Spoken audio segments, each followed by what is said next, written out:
Good afternoon and welcome to the Noon Whistle. I'm John Anzalone and I'm Chris Trottier, and who do we have here? Elkhorn's finest and their own, Mr. Michael Dahle, YA and Career and Technical Education Coordinator at Elkhorn Area High School, #OneHerd, and the president of Esports in the state of Wisconsin. Michael, welcome to the show. he's not a bad golfer either, Chris. It's true. I got the trophy up here to prove it too. Yeah, hit some straight. All right, Michael, let's jump into it. We got a lot. We are celebrating. I don't know if you know this. I know you do. It is Career and Technical Education Month, or how they just describe it in the industry, CTE month. So here's my question for you. Not everybody knows about Elkhorn Area High School's Career and Technical Education CTE program. Give us a little insight into, describe it, tell us a little bit about it. What's the state of how it looks and what your offerings are? Go ahead. So I think for the most part, most people would probably be familiar with like vocational classes, something that's teaching you on-the-job skills in a classroom environment in order to help prepare you to go out into a career. The way that I look at a lot of our CTE programs in the high school specifically is that these are courses designed in order to give students a taste of what the industry would look like so that they can make informed decisions as to whether or not that this is something that they could see themselves doing as a future career, or maybe it's just a hobby or passion that they do on the side. I think Elkhorn has a great variety of CTE courses and instructors here too. Everything from, biomedical, actually a huge medical field here as far as courses that they can take: manufacturing, machining, welding, autos, wood, construction, even down to graphic design, marketing, computer science. It's really a breadth of what I think every career cluster that is available, so that students can get it, at least an experience with it.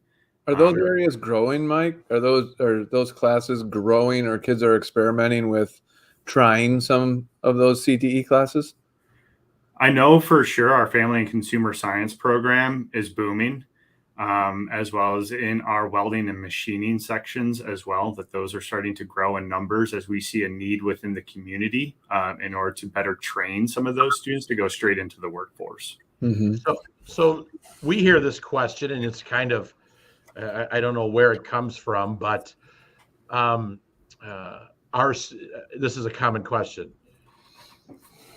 Are the trades back? I don't think the trades ever went away. I think that's true. It's that pendulum is swinging back, I believe. I'm a graduate of 2006, and when I was just about to graduate senior year, they were pushing everybody to go into a 4-year college, saying you needed the bachelor's degree, you needed this, you needed this. That's because we weren't seeing a lot of trade jobs or the trade industry where I'm from in Rockford, Illinois. So we were all kind of being pushed into that 4-year university pathway.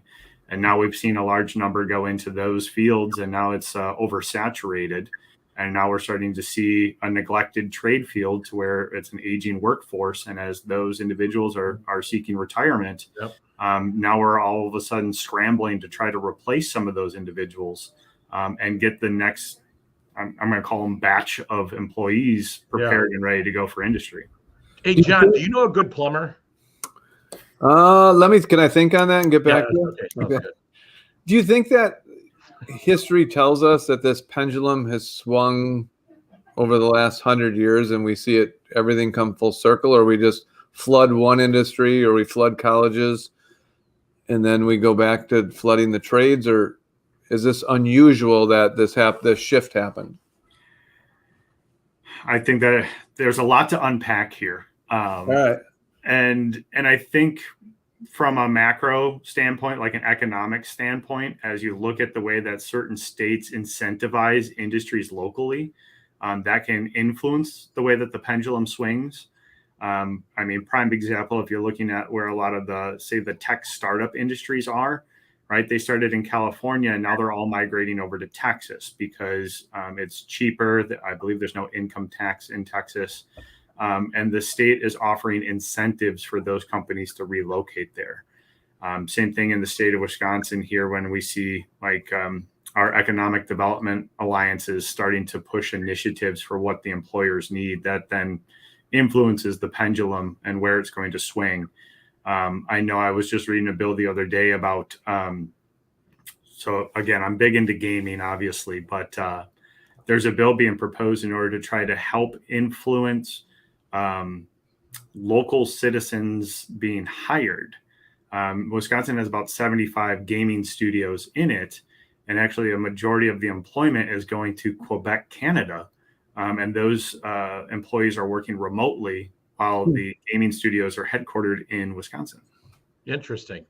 So let's talk a little bit about Elkhorn and their career and technical education department. So let's go through and just kind of define some of talk about the 4 key ingredients to like a career pathway that's been developed. And Elkhorn has about 36 career pathways developed at their high school. So talk a little bit about industry recognized credentials, work-based learning experiences, dual credit, CTSOs, define those. Talk a little bit about how those play a role and in the programming of a career and technical education department.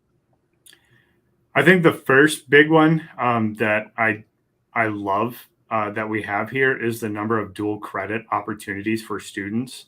And what is a dual credit? What does that mean? Dual credit means that we've partnered with a local college. In this instance, most of our courses are transcripted through Gateway Tech. So many courses that are transcripted, students can actually walk out with an associate's in certain pathways. I know there's an associate's of marketing that they can leave Elkhorn without ever stepping foot on Gateway's campus and receiving that 2-year degree. Is that relatively new, Mike? It's been here since I've been here. So this is my 4th year at Elkhorn. Okay. I know there's, I believe it's a sequence of 7 business classes that they have to take. And then the Intro to Success, which is an online asynchronous class that they can take through Gateway. But we have technical certificates in like certified nursing assistants, welding, different levels of like CNC machining. There's just so many different ways that students can actually pursue a higher education degree while in this building for free 99, which is and some of those are offered at the high school in regular programming. Some of the kids have to come to Gateway. Let's talk about the role industry recognized certifications or credentials play in. So like I know there's always been a push to get kids industry recognized credentials. So talk a little bit about how that plays a role in the current CT programming. For some pathways, it's basically a requirement. Just to be able to get in, say like the OSHA 10 certification, the Occupational Safety and Health, right? Association. And it's just a basic certificate that they know how to be safe on the job site. That's one that's going to be required in a lot of like construction and engineering type sectors. Whereas there may be some others, say like Microsoft Office Suite. While it may not look like much to many outsiders, in industry, they're still only using Microsoft. They're not using Google Suite as industry standard. So it at least shows that these students have somewhat of a proficiency within how to use and manipulate some of these pieces of software. And sometimes it just looks good that that you kind of already know your ways around certain types of software features in order to rank you above somebody else. Yep. And then the other piece, we have career and technical student organizations like DECA and HOSA, and those are just activities where kids engage. But let's talk a little bit, kind of get more personal and where you spend a lot of your time. Talk a little bit about youth apprentice and work-based learning experiences. How many do you have right now? Is it rising over the last? How many do you have right now? So I have last year's numbers from Miss Pella and then my own numbers this year. I looked at it so far just before this, so I was doing my homework beforehand. I have 13 students in a Department of Public Instruction co-op where they're earning an employability skills certificate. And then I have 37 currently placed youth apprentices from machining, welding, certified nursing assistants, marketing. I mean, you pretty much name an industry, and I probably have somebody there. I have another 20 to 25 that I'm looking to be placed on the job site within about the next month, as they're starting to look at summer jobs, as well as students are completing their second trimester of courses here. I would say my hot demands right now are electrician. A lot of students wanting to go into electrical.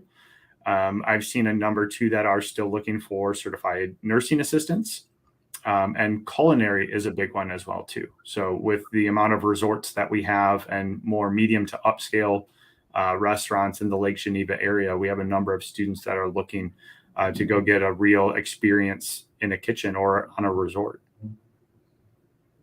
So, John, why don't you talk a little bit about your son who went through Elkhorn High School, and what was his experience, and how did, he's obviously a plumber now. So talk a little bit about how CTE impacted his professional world.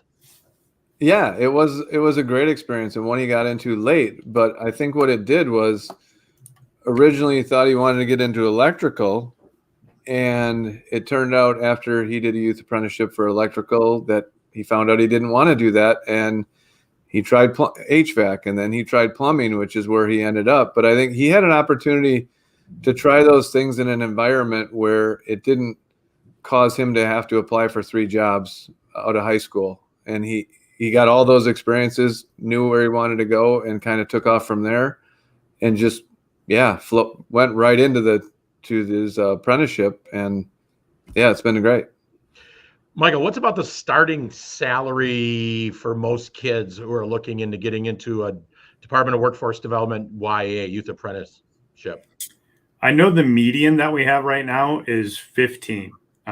We have some that are making over $20 an hour. Yeah. And I know we have some that are already, as soon as they graduate, they're signing their full-time employment with some of these companies. So is there a minimum? So someone can't go, yeah, I want to do that, but I only want to offer, $9.50 an hour. Well, DWD says the minimum that you have to offer is minimum wage. So Okay. the $7.25 an hour. However, if you look in today's market and you're trying to attract and recruit new employees, you're probably going to have to go a little bit higher.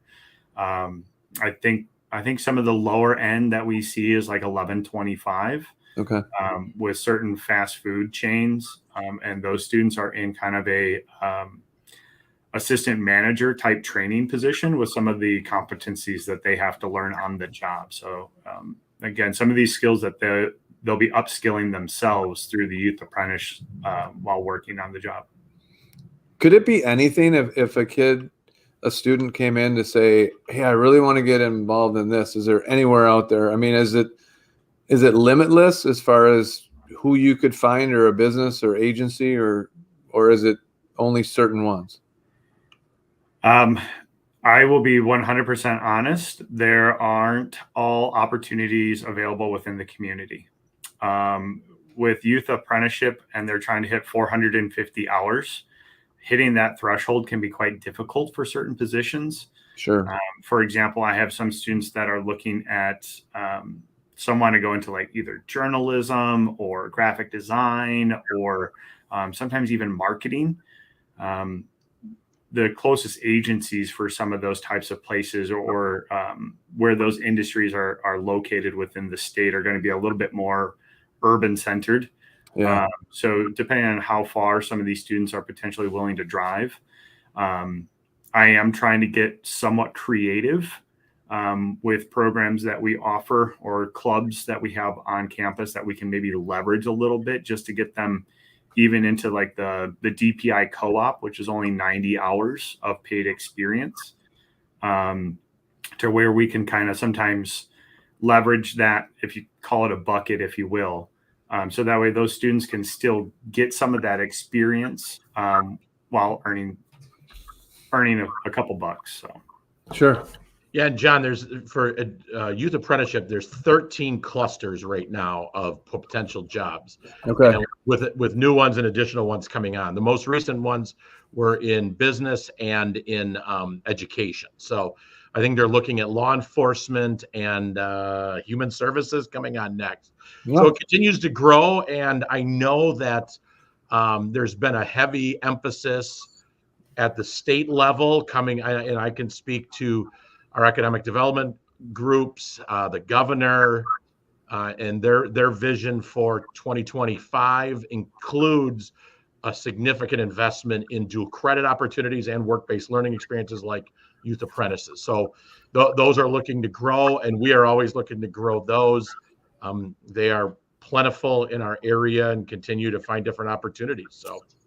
Yeah, what you do, Mike, so important. It's so important to connect so many facets of the educational process and give opportunities. And like Chris said, my son was someone who took advantage of that, and I'm glad he did. So thanks for what you do. And it was nice to hear that little shout out from our fellow Rotarian, John Henderson, who always is connected to the Noon Whistle. So thanks, John. Yes, we do have great opportunities at Elkhorn School District. So as we kind of wind down here, the Noon Whistle, let's, how do you want to close there, Mr. Anzalone? I don't know. We had talked before, and you kind of threw around that. What's your favorite concert or one of your favorite concerts that you've been to? Mr. Dahle likes to go to shows. I know that. Yeah. So, well, all right, let's go. It kind of scared me when Mr. Dahle said he was graduated in 2006. I'm like, yeah, that was a little alarming. I agree with that. Yeah, my car's a 2004, but which is newer than your socks. So, yeah.